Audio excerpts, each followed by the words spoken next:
예수님을 기준으로 예수님 만나기 전의 삶, 또 만난 후의 삶이 있는데, 만나기 전의 삶은 종의 삶이라고 말씀을 드렸고, 또 예수님을 만나고 난 이후의 삶이 자녀의 삶이라고 말씀을 드렸습니다.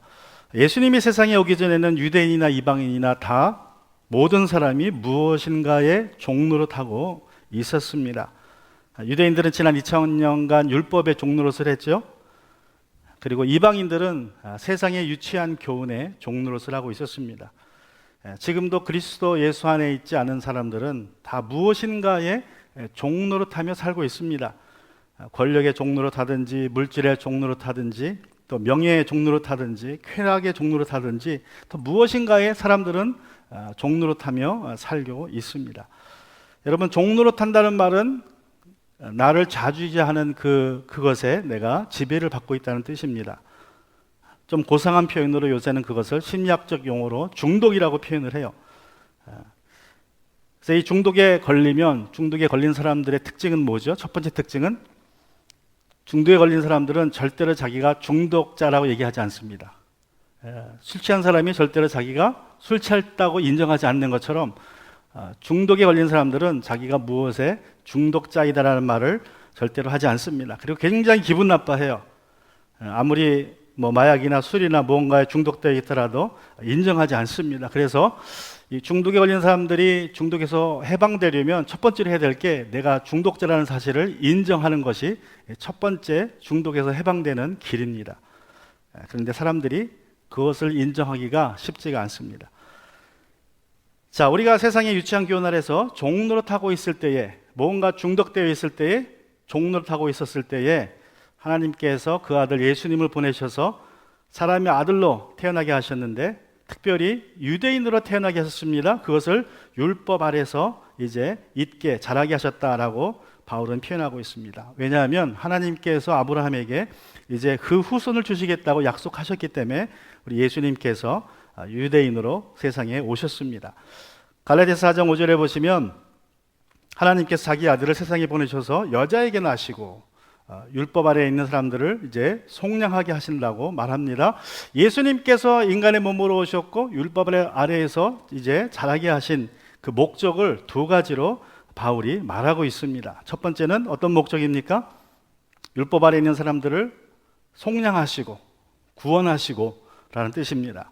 즉, 율법의 저주에서 구원하시고자 하나님은 예수님을 율법 아래서 여자의 몸에서 태어나게 하셨습니다. 세상에 보내어 주셨습니다. 갈라디아서 3장 13절 말씀에 근거하면 율법 아래에서 속량하게 하신다는 말은 곧 율법의 저주에서 속량하는 것이라고 우리가 알 수 있습니다. 율법의 저주로 우리가 율법의 그 말씀에 따라서 우리의 죄에 대하여서 나무에 달려야 했었는데, 예수님께서 나를 대신해서 나무에 달리게 되신 것입니다. 자, 그런데 갈라디아서 4장 5절에서 율법 아래에 있는 사람들을 속량하게 하신다라는 말은 단지 율법을 받은 유대인들만 율법에서 속량하게 해주신 것이 아니라, 그 율법과 대치되는 세상의 유치한 교훈 아래에서 살고 있는 사람들을 속량하여 주신다는 뜻이기도 합니다. 또 심리학적인 용어로 말씀을 드리면 각종 중독에서 해방시켜 주신다라는 뜻으로 우리가 이해할 수 있습니다. 자, 예수님은 율법의 저주에서 우리를 속량하셨을 뿐만 아니라 또 두 번째 목적이 무엇입니까? 그것은 바로 우리로 하여금 자녀의 자격을 얻게 하시려는 것이다 라고 말씀하고 있습니다. 그래서 예수님이 이제 세상에 오신 목적이 두 가지예요. 율법에서 우리를 속량하시고 우리로 하나님의 자녀가 되는 자격을 얻게 하시는 것. 이게 이제 문법적으로 볼 때는 이 두 가지가 예수님이 이 세상에 오신 목적이지만, 내용적으로 볼 때에는 첫 번째 율법 아래에 있는 사람들 우리를 속량하신 그 목적 내지 결과가 바로 우리가 하나님의 자녀가 되는 자격을 얻는 것입니다. 자, 하나님의 자녀가 되는 자격이라는 것은 하나님께 입양되었다는 뜻입니다. 우리가 율법의 저주에서 속량되는 것도 감사한데, 그냥 율법의 저주에서 우리를 해방시켜 주실 뿐만 아니라 이제 우리가 하나님의 자녀가 되는 자격도 주셨습니다. 여러분, 하나님께서는 아담과 하와를 창조하셨을 때에 독립된 존재로 창조하지 않으셨습니다. 우리 인간은요, 창조될 때부터 독립된 존재가 아니라 종속된 존재로 창조되었습니다. 종속된 존재. 우리는 무언가에 속해야 돼요. 하나님께서 아담과 하와를 지으시고 세상을 정복하라고 말씀하셨지만 하나님을 대리해서 세상을 통치하는 세상의 모든 피조물에게는 왕과 같은 존재로 우리를 창조하셨지만 우리는 세상에서 모든 피조물 가운데서 왕과 같지만 그러나 우리는 여전히 누군가에게 종속되어 있죠? 누구에게 종속되어 있습니까? 하나님께 종속된 존재입니다. 우리는 하나님의 대리자로서의 왕이지 우리 스스로 왕이 되는 게 아니에요. 그래서 하나님께서 우리가 여전히 하나님께 종속되어 있다는 것을 기억하게 하기 위해서 아담과 하와에게 뭘 주십니까? 에덴 동산 중앙에 선악과를 주세요. 선악과를 두시고 그것을 먹지 말라는 명령을 하세요. 왜 그래요? 그 선악과를 볼 때마다 아담과 하와는 뭘 기억해야 됩니까? 우리가 세상의 왕이지만 우리는 하나님의 명령을 따르는 자들이다. 하나님께 종속된 자들이라는 것을 하나님이 기억하기 원하셨어요. 그래서 우리는 종속된 자로, 하나님께 종속된 자로 창조되었고 또 우리는 서로에게 종속된 자로 창조됐습니다. 그래서 하나님이 아담에게 하와를 주셨죠. 서로 순종하라고 주신 거예요. 에베소서에서 예수님께서 부부를 주신 그 목적을 서로 순종하고 복종하라고 주셨다고 말씀하고 있습니다. 그래서 우리는 하나님에 대해서도 우리는 종속된 자이고 또 인간으로서 부부로 서로 종속된 자입니다. 자녀는 부모에게 종속된 자입니다. 그래서 우리는 누군가에게 종속된 존재예요. 그 종속된 자유 안에서 행복을 느끼는 존재입니다. 절대로 나 혼자는 하나님을 떠나서는 또 누군가를 떠나서는 내 관계를 떠나서는 행복할 수 없는 존재입니다. 자, 그래서 누군가의 지배를 받고 누군가의 종으로 살도록 우리는 종속되었습니다. 그래서 예수님이 우리를 죄의 저주에서 속량해 주셨지만 예수님이 뭐라고 말씀하셨습니까? 마태복음 11장 28절부터 30절에 보시면 수고하고 무거운 짐을 진 사람은 모두 내게로 오너라. 내가 너희를 쉬게 하겠다. 수고하고 무거운 짐, 유대인들에게는 율법의 짐입니다. 다른 말로 하면 율법의 저주이고 죄의 짐을 지고 수고하는 사람들에게 예수님이 이제 말씀하세요. 나는 마음이 오장하고 겸손하니 내 멍에를 메고 나한테 배워라. 그리하면 너의 마음에 쉼을 얻을 것이다. 내 멍에는 편하고 내 짐은 가볍다. 수고하고 무거운 짐진 자들에게, 율법의 멍에를 지고 있는 자들에게, 죄의 멍에를 지고 있는 자들에게 예수님은 그 멍에를 깨주실 뿐만 아니라 이제 그리고 내 마음대로 살라고 하신 게 아니라 뭐라고 말씀하세요? 내 멍에를 말씀하십니다. 내 멍에. 왜 그래요? 말씀드린 것처럼 우리는 누군가에게 종속된 무엇인가 멍에를 져야 할 존재로 우리가 창조되었기 때문에 그렇습니다. 예수님이 내 멍에를 져라. 그래야면 너희가 쉼을 얻을 것이다. 내 멍에는 편하고 내 짐은 가볍다라고 말씀하세요. 우리가 예수님의 멍에를 우리가 아무 멍에도 지지 않으면 편할 것 같지만 예수님은 우리가 예수님의 멍에를 질 때 가장 우리의 인생이 편하고 행복할 것이다라고 말씀하시는 것입니다. 당자가 아버지의 간섭이 싫다고 아버지의 집을 떠나서 멀리 외국에 가서 살았어요. 외국에 타도시에 가서 살았습니다. 그가 행복해졌습니까? 근데 오히려 더 불행해졌습니다. 더 고생하게 되었습니다. 그것을 깨달았을 때 그는 아버지 집을 떠난 것이 죄임을, 아버지의 간섭을 떠난 것이 죄임을 깨닫게 됩니다. 그리고 아버지 집을 떠나서 죄의 멍에를 지고 사느니 아버지의 멍에를 지고 사는 게 훨씬 더 편안한 걸 깨닫고 아버지 집으로 돌아가요.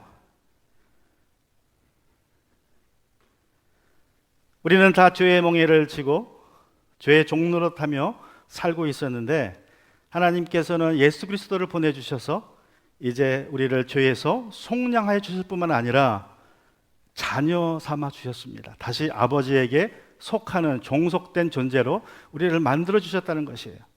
여러분, 이것이 우리가 갚을 수 없는 하나님의 은혜입니다. 나는 아버지를 떠났는데 아버지는 다시 예수님을 통하여서 우리를 부르시는 것이에요. 자녀 삼아 주셨다는 표현은 신약 성경에서 오직 바울만 사용하는 아주 독특한 표현입니다. 아무 누구도 이 표현을 사용한 적이 없어요. 바울만 5번을 사용합니다.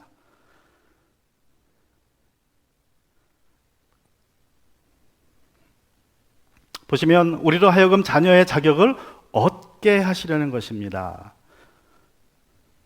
이 자녀의 자격을 얻게 한다는 이 뜻의 단어가 휘오세시아라는 단어예요. 헬라 말로.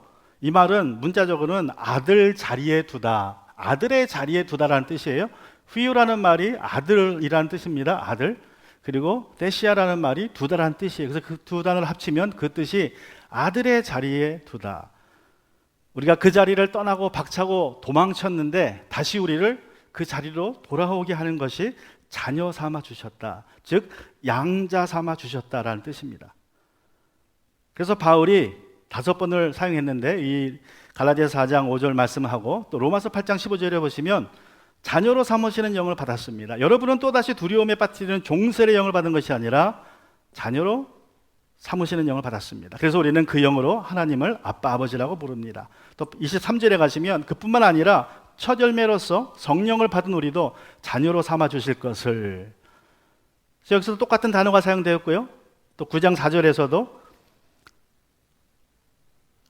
그들에게는 하나님의 자녀로서의 신분이 있었고, 여기서도 유대인들이 자녀로서의 신분이 있었다는 말은요, 그들이 태생이 하나님의 자녀가 아니라 그들도 사실은 하나님의 자녀로 입양되었다는 뜻이에요. 또 에베소서 1장 5절에서도 하나님 아버지, 하나님은 하나님의 기뻐하신 뜻을 따라 예수 그리스도를 통하여 우리를 하나님의 자녀로 삼으시기로 예정하신 것입니다. 자, 그래서 유대인이나 우리나 다 하나님의 자녀로 입양된 것입니다. 둘 다 똑같은 신분이에요. 자, 그러면 내가 하나님의 자녀로 입양되었다는 사실을 어떻게 확인할 수 있습니까? 내가 하나님의 자녀라는 것을 어떻게 확인할 수 있어요? 6절에 가시면 그런데 여러분은 자녀이므로 하나님께서 그 아들의 영을 우리의 마음에 보내주셔서 우리가 하나님을 아빠 아버지라고 부를 수 있게 하셨습니다. 자, 우리가 하나님의 자녀가 되었는데 그것을 증명하는 것이 바로 우리 마음에 보내주신 영이라고, 그 아들의 영이라고 말씀하고 있습니다. 그 아들의 영.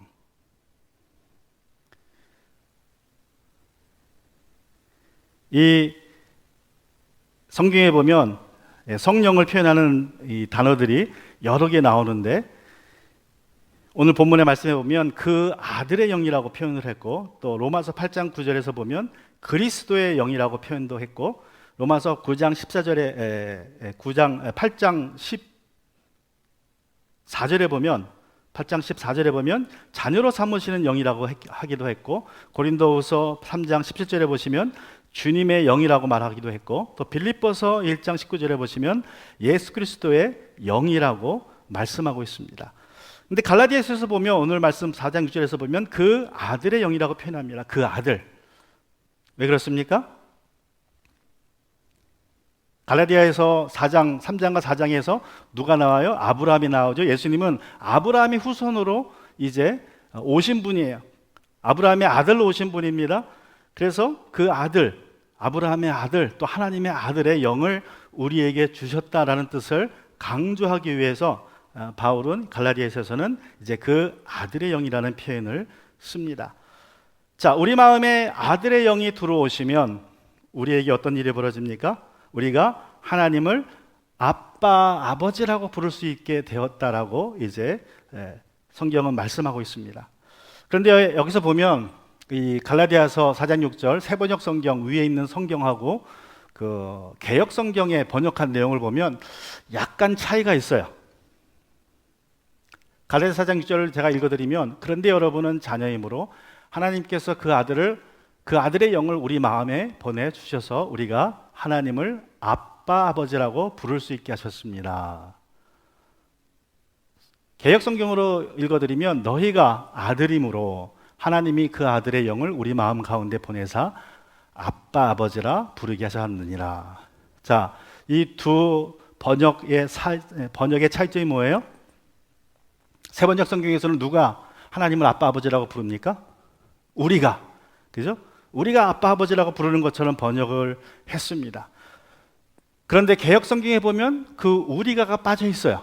그냥 그 아들의 영을 우리 마음 가운데 보내사 아빠 아버지라고 부르게 하셨느니라.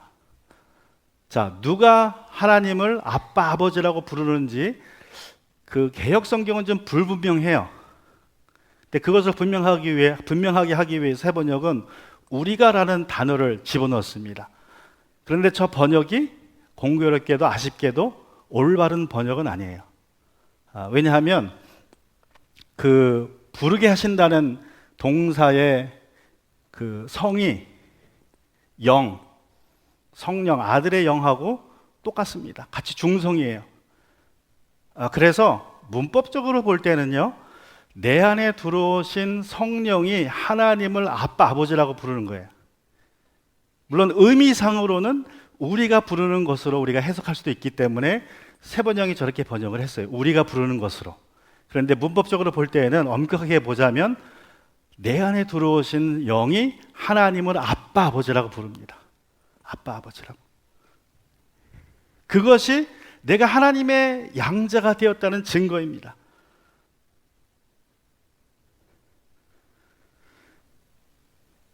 여러분, 내가 하나님을 아버지라고 부르는 것 같지만 내 안에 계신 성령께서 내 육신을 통해서 하나님을 아빠, 아버지라고 부르게 한다는 것입니다. 그래서 여기서 그 부른다는 말은 그냥 부른다는 말이 아니라 크게 외쳐 부른다면 크게 외쳐 부른다. 남이 있든 없든 간에, 누가 있든 없든 간에 그냥 목소리 높여서 부른다는 그런 뜻이에요. 예수님께서 어느 날 길을 갈 때에 두 소경이 예수님이 지나가신다는 말을 듣고 다윗의 자손 예수여라고 부르면서 벌떡 일어나 쫓아갑니다. 그때 그 부른다는 말이에요. 이 두 소경이 목소리 높여서 사람들의 꾸지람도 이제 마다하지 않고 예수님을 불렀던 것처럼, 주변 사람들이 어떻든 간에 개의치 않고 예수님을 불렀던 것처럼 그렇게 부른다는 말로 이제 바울이 갈라디아서에서 썼습니다. 그래서 이 아빠, 아버지라는 말은 그냥 혼자서 속삭이는 말이라기보다는 내가 목소리 높여 외쳐 부른다, 그런 뜻으로 이해하시면 됩니다. 여기서 중요한 것은요, 내가 하나님의 자녀 되었음을, 하나님을 아빠, 아버지라고 부르는 것을 통하여서 우리가 알 수 있다는 사실입니다.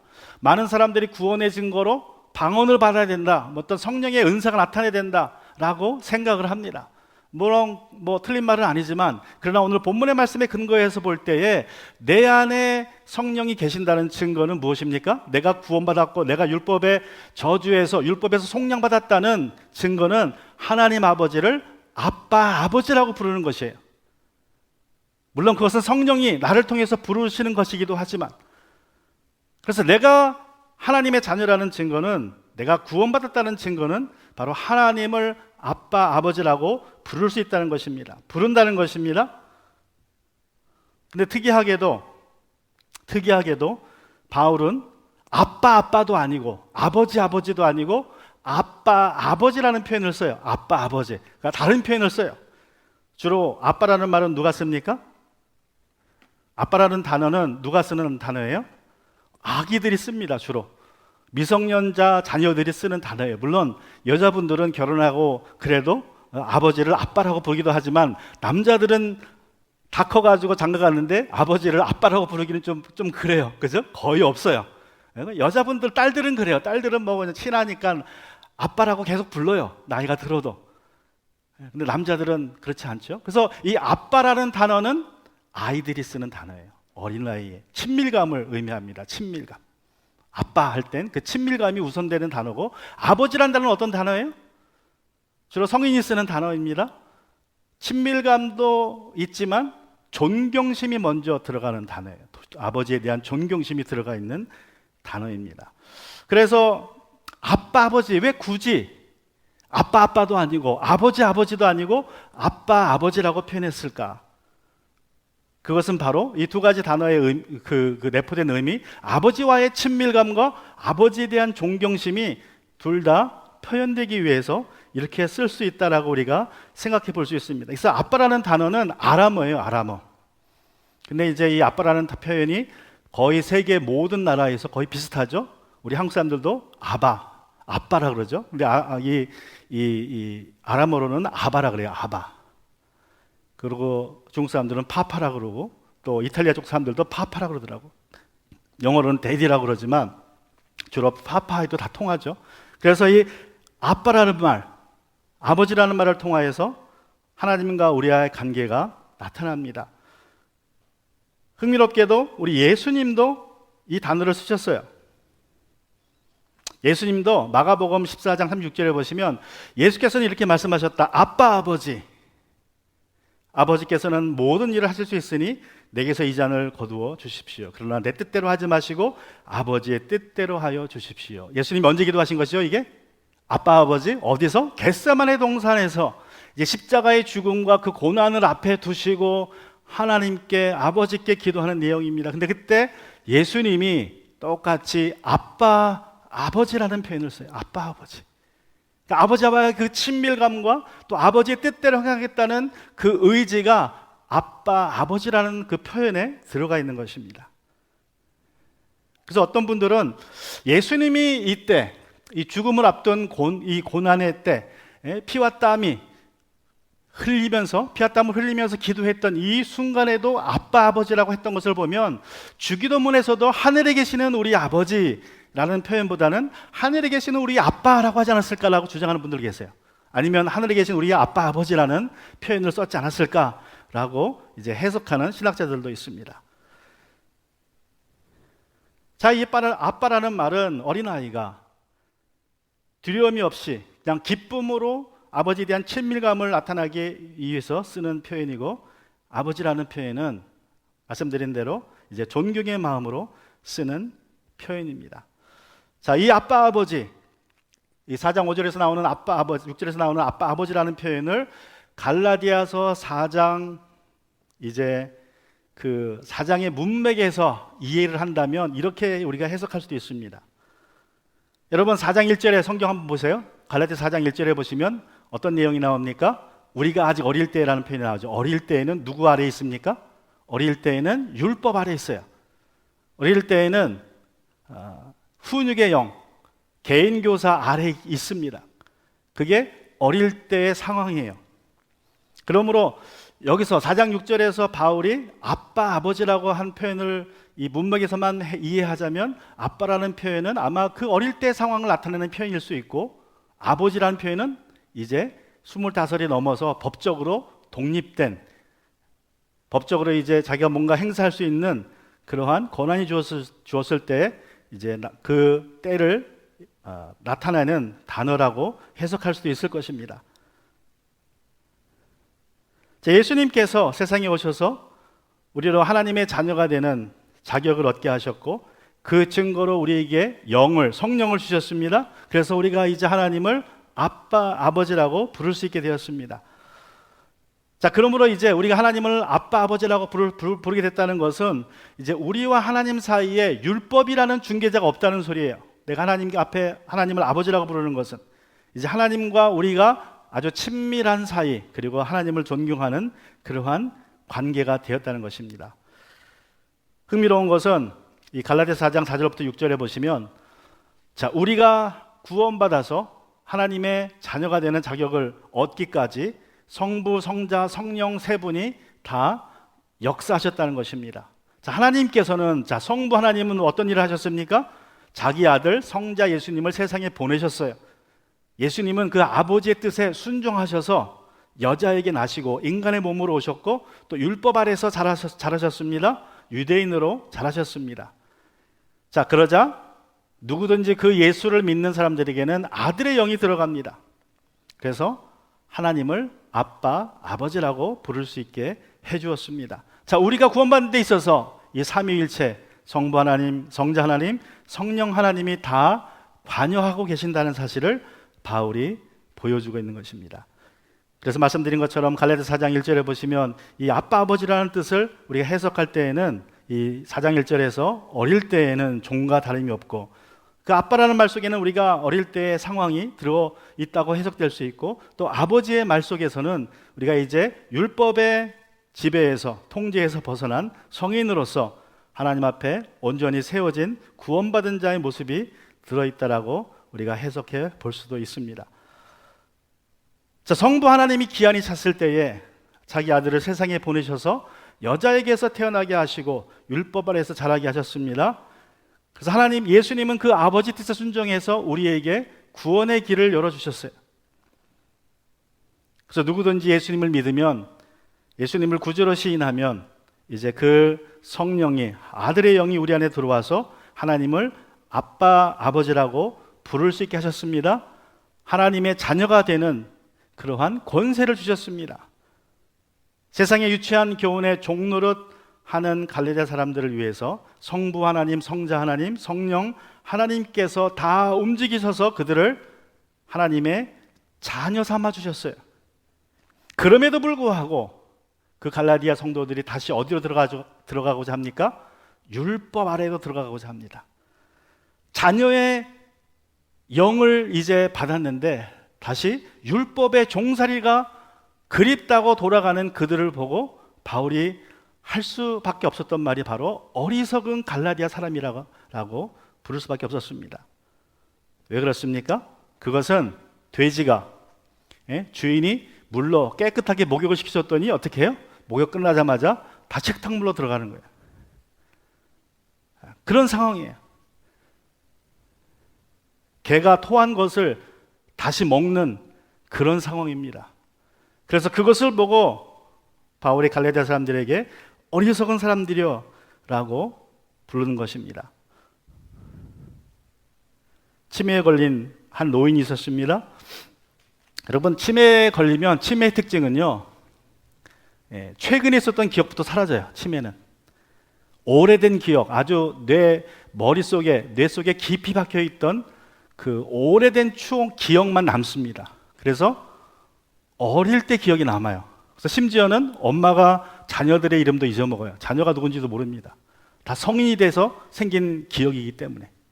그래서 어떤 노인이 치매가 걸렸어요. 그래서 아들이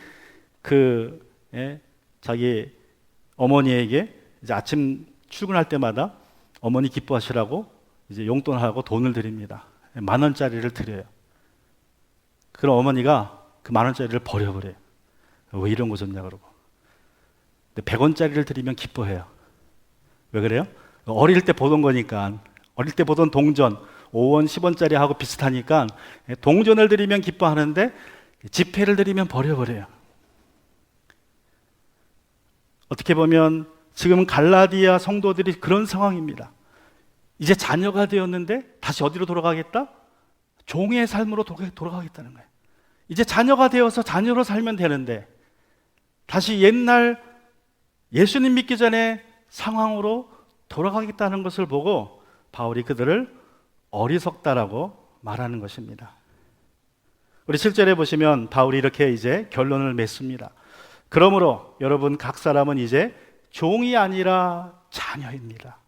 자녀이면 하나님께서 세워주신 상속자이기도 합니다. 여러분, 이 구절은요 3장 1절부터 시작된 바울의 그 말의 결론입니다. 결론. 바울이 이제 이 말을 하고자 여태까지 앞에 이야기를 했다라고 생각하시면 되고, 여지껏 한 모든 말의 결론으로 이제 한 문장을 얘기하는 거예요. 바울은 갈라디아 성도들이 더 이상 세상의 유치한 교훈의 종이 아니라고 말합니다. 반면에 누구라고 얘기합니까? 종이 아니라 이제 하나님의 자녀이다. 여러분 각 사람,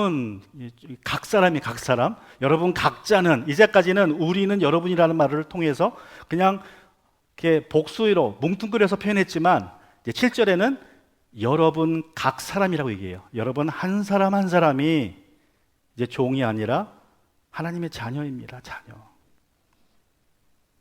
더 이상 훈육교사의 회초리 아래 있지 않습니다. 여러분은 아브라함의 후손으로 오신 예수 그리스도 안에서 하나님의 자녀가 되었다는 것을 강조합니다. 자, 자녀이면이라는 이 표현은요, 좀 더 정확하게 표현하자면 내가 정말 자녀일까 아닐까 그런 표현이 아니라 자녀이기에 그런 표현입니다. 자녀이기에 하나님께서 세워주신 상속자이기도 합니다. 그러니까 여러분, 내가 하나님을 아빠, 아버지라고 부른다면 우리는 자녀예요. 자녀이기 때문에 하나님께 세워진 상속자라는 것을 기억하라는 것입니다. 중요한 것은 하나님께서 세워주신이라는 표현입니다. 하나님께 세워주신. 내가 하나님의 자녀된 것은 하나님이 세워주신 것이 내가 잘나서 되는 게 아닙니다. 나는 그냥 예수 그리스도를 믿었기 때문에 하나님이 나를 하나님의 자녀로 세워주신 거예요. 내가 열심히 잘 믿어서가 아닙니다. 내가 착하게 살아서가 아닙니다. 나는 단지 예수님을 하나님의 아들로서 나의 구원자로서 믿었기 때문에 하나님이 우리를 자녀 삼아 주신 거예요. 세워주셨습니다.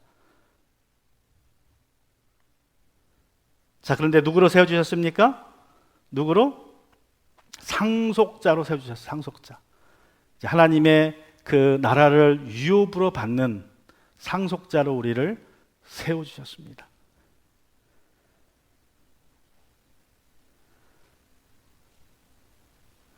그럼에도 불구하고 갈라디아 사람들은 다시 옛날로 돌아가고자 하는 것이, 다시 종으로 돌아가고자 했던 것입니다. 그래서 그들을 바울은 어리석다라고 불러요. 어리석다. 어리석은 갈라디아 사람들이요. 여러분, 제가 전에도 말씀드렸지만 성경에서 어리석은 사람 또는 다른 말로 하면 바보, fool이라고 해서 fool. 누가 바보인가? 하나님의 존재를 인정하지 않는 사람이 바보입니다. 그 사람들이 어리석은 사람이에요. 근데 더 어리석은 사람은 어떤 사람이에요? 그 하나님을 만났다가 다시 하나님을 버리고 세상으로 나가는 탕자와 같은 사람이 어리석은 사람입니다. 내가 성경을 얼마나 많이 아느냐, 내가 세상에서 얼마나 많이 배웠느냐 아무 중요하지 않습니다. 세상 지식이 없어도 어리석은 사람이 될 수 있어요. 하나님의 존재를 인정하지 않을 때, 내가 하나님을 아빠, 아버지라고 부르지 못하면 그 사람은 어리석은 사람이에요.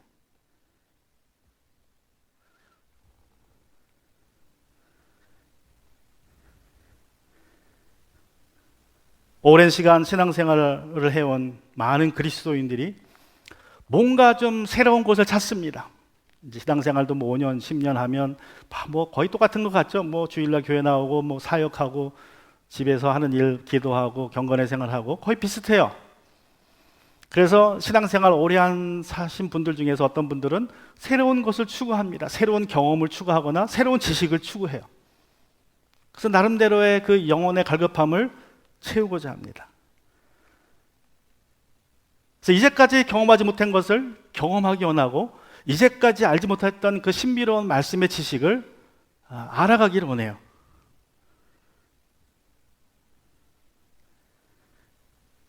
그런데 우리 마음속에 그러한 갈급함이 있다면 여러분이 신비한 경험을 추구하기보다는 또 새로운 전에 알지 못했던 지식을 추구하기보다는 우리가 점검해야 될 것은 무엇이냐면 내가 그리스도 안에 정말 제대로 있는지를, 하나님과 나의 관계가 제대로 되어 있는지를 점검해 봐야 됩니다. 내가 그리스도 안에서 만족을 누리지 못할 때에 사단이 그걸 통해서 우리를 유혹하는 거예요. 새로운 경험으로, 새로운 지식으로 우리를 유혹합니다. 그래서 결국 갈라디아 교회의 성도들처럼 자녀의 삶을 버리고 다시 종의 삶으로 우리를 이끌고 가려고 합니다. 지금 내게 만족함이 없다면 뭔가 다른 색다른 체험, 색다른 지식을 구하기보다는 내가 정말 그리스도 안에서 있는지, 그리스도와 함께 죽었던 내 자아가 다시 살아나고 있는 것은 아닌지 점검해보고 예수 그리스도, 나를 위해서 십자가에 죽으신 그 아들을 믿는 믿음으로 살지 못하고 있음을 회개하고 다시 주님과 나와의 관계를 점검하는 그러한 신앙 생활이 되어야 될 줄로 믿습니다. 오늘 말씀을 통해서 한번 같이 우리 기도하기 원합니다.